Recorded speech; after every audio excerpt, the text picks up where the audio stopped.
عورت کے منہ میں ڈسچارج ہونا یہ بالکل حرام ہے، ناجائز ہے، گندگی ہے، اسلام میں اس کی قطعاً اجازت نہیں ہے۔ اور اگر ان ائمہ کا مذہب لیا جائے جو منی کو پاک سمجھتے ہیں، اس لیے میں یہ عرض کر رہا ہوں کہ بعض حضرات نے اس پہ فتویٰ دیا ہے کہ یہ چونکہ پاک ہے لہذا اگر یعنی کوئی شخص منہ میں بھی ڈسچارج ہو جائے تو یہ بھی جائز ہے۔ یہ 100% غلط فتویٰ ہے، اس لیے کہ جو حضرات اس کو پاک کہتے ہیں وہ بھی اس کو خبائث میں داخل کرتے ہیں، حرام چیزوں میں داخل کرتے ہیں۔ اس کا کھانا یا اس کا منہ میں ڈالنا وہ بھی جائز نہیں کہتے، تو اس لحاظ سے بھی یہ ناجائز ہے اور بہت ساری بیماریوں کا ذریعہ بھی ہے۔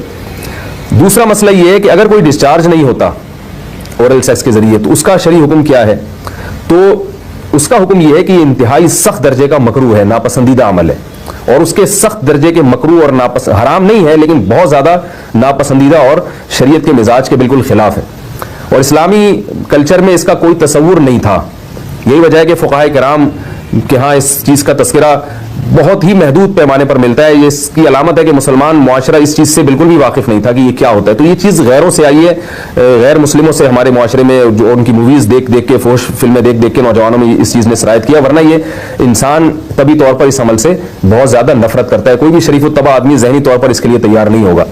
تو میں پھر بھی یہ کہہ رہا ہوں کہ بہرحال علماء اس کو ناجائز اور حرام نہیں سمجھتے، اس لیے کہ میاں بیوی ایک دوسرے سے جس طرح سے چاہیں استمتاع کر سکتے ہیں، لیکن سخت ناپسندیدہ بہرحال ہے اور مکروہ چیز ہے، اور اس قابل نہیں ہے کہ اس کی حوصلہ افزائی کی جائے۔ یہ اس کے بارے میں ہے کہ جب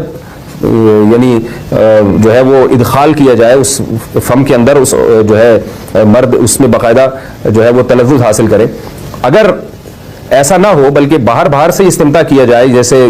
بعض جگہ ایسا ہوتا ہے کہ کیا نام ہے عورت کو اس چیز سے گھن آتی ہے کہ وہ اپنے منہ میں اس گندگی کو لے کر جائے، تو پھر بعض شوہر زوجہ کو مجبور کرتے ہیں کسنگ وغیرہ پر، تو یہ کم درجے کی کراہت ہے، یعنی یہ بھی ناپسندیدہ تو ہے مگر یہ اس درجے کا مکروہ، اس درجے کا ناپسندیدہ نہیں ہے۔ دوسری بات یہ کہ یہ جو میں نے پوری ڈیٹیل بیان کی ہے یہ اس صورت میں ہے اس کے مکروہ اور ناپسندیدہ ہونا کہ عورت اس کے لیے ذہنی طور پر آمادہ ہو۔ یہ بات خوب یاد رکھیں، اگر عورت کو اس عمل سے گھن آتی ہے تو پھر مرد بیوی کو اس کام پر مجبور ہرگز نہیں کر سکتا، کیونکہ یہ نکاح کے جو ایگریمنٹ ہے، مقتضیات ہیں، اس کے خلاف ہے،